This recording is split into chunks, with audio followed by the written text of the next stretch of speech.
Guys ඔන්න මම අද චිකන් කරියක් හදාගන්න යන්නේ. මෙන්න මේ විදිහට චිකන් ටික හොඳට හොදලා අරගෙන මෙන්න මේ විදිහට තියාගන්න ඕන. ඒකට මේක හදන්න අවශ්‍ය වෙන අමුද්‍රව්‍ය ටික මම ඔයාලට කියන්නම්. මෙන්න මේ චිකන් කරියක හදන්න මම ගන්නවා මෙන්න මේ අමුද්‍රව්‍ය ටික. මේකට ඕනේ වෙනවා ලූණු, සුදු ලූණු, තක්කාලි, අවුමිරිස්, රම්පේ, කරපිංචා, හොඳට තලාගත්ත ඉඟුරු, කුරුඳු, කරාමුණටි, ඒ වගේම එනසා. බලාගෙන ඉන්න මම මේකට මෙන්න මේ ප්‍රමාණයක් වගේ මොනවාද ලූණු දානවා. ඊට පස්සේ දාගන්නවා මම මේකටම තක්කාලි ටික. ඊට පස්සේ දාගන්නවා මම අවුමිරිස් ටික.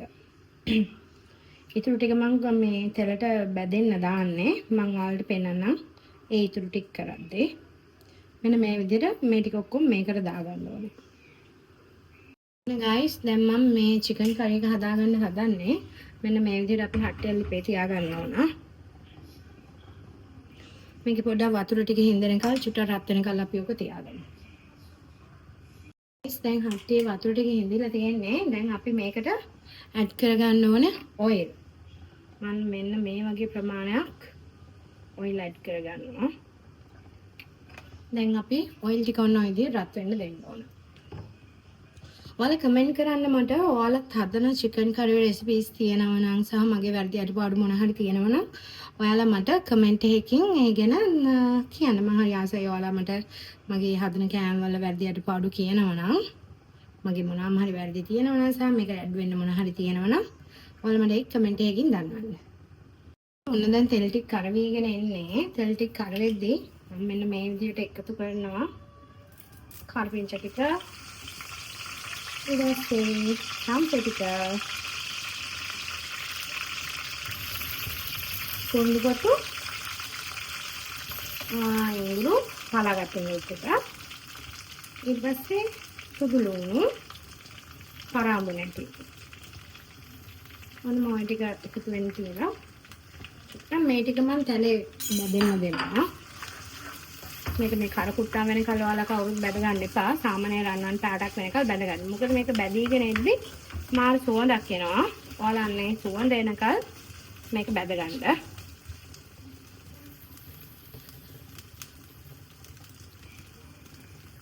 සෝන දැන් මේක මේ හොඳට තෙලේ බැදීලා තියෙන්නේ. ගොඩාක් කර වෙන්න නෙමෙයි. මෙන්න මේ ගාන තත්ත්වයට වගේ ලාවට බැදුනම මම මේකට එකතු කරනවා. තෙලද දාන්නේ මම මේකට.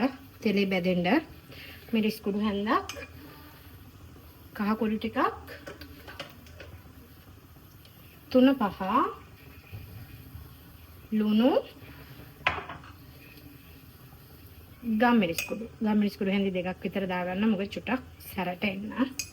ඔන්න ඔය දාලා මෙන්න මේ ටිකත් පොඩ්ඩක් මෙන්න මේ විදිහට තෙලේ බැදෙන්න දෙනවා මම.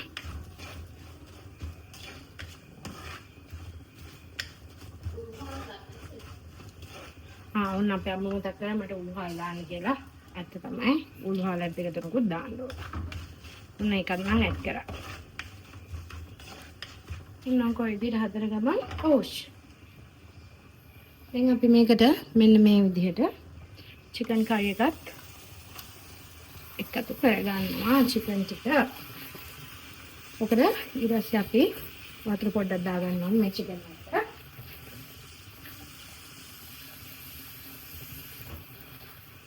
ගොඩාක් වතුර දාන්න එපා. චූටි ප්‍රමාණයක් දාන්න ඕන. මොකද චිකන් වලත් වතුර උනන හැන්දා මේ පොඩි වතුර ප්‍රමාණයක් යම්මෝ මිරිස් බැදෙද්දි කැස්සයි හචිනයි ඔක්කොම එනවා. මෙන්න මේ විදිහට හොඳට කලවම් කරගන්න ඕනේ guys. මම ඔයාලට ඉස්සෙල්ලා කිව්වේ වතුර ගොඩක් දාගන්න එපා කියලා. හේතුව තමයි මේ චිකන් එක තැම්බීගෙන එද්දි චිකන් වල තියෙන වතුර උනනවා. එතකොට නිකන් වතුර එක ගොඩාක් වගේ වෙනවා. ඒ හැන්දා මෙන්න මේ වගේ ප්‍රමාණයකින් තියලා චිකන් එක හොඳට වහලා තියන්න විනාඩි 10ක් 15ක් වගේ හොඳට කුක් කරගන්න. මම ඔයාලට පෙන්නන්නම් මේකේ අන්තිම ලුක් එක කොහොමද තියෙන්නේ කියලා. මේක මාර ඊසි වැඩ නෑ. පොඩි ඉන්ග්‍රීඩියන්ට්ස් හරිම ලේසියෙන් මෙන්න මේ වගේ රසට චිකන් කරියක් හදාගන්න පුළුවන්. රසට නටන ඔන්න මගේ චිකන් කරිය හොඳ රසට රස පෙනුමට හැදීගෙන එන ගමන් තියෙන්නේ. ඒතරම රස පාටයි මම හදලා ඉවරනාන් පස්සේ මම ඔයාලට මේකේ ෆයිනල් ඩිෂන් එක ගේන්නම්. මේ විදිහට තමයි අන්තිමට මගේ චිකන් කරියේ ලුක් එක තියෙන්නේ. කොහොමද? රස පාටයිනේ. දැන් මේක මම මේ විදිහට තව විනාඩි 2ක් විතර මද ගින්නේ තියලා චුට්ටක් තෙල් පෑදෙන්න තියලා මම මේක මෙහෙමම ඔෆ් කරලා දානවා. ඇත්තටම රහයි ලොකු ඉන්ග්‍රීඩියන්ට්ස් නැහැ.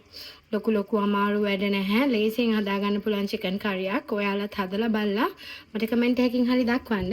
ඒ වගේම මාව subscribe කරන්න, bell icon එක ඔබන්න අමතක කරන්න එපා guys. blah blah blah blah.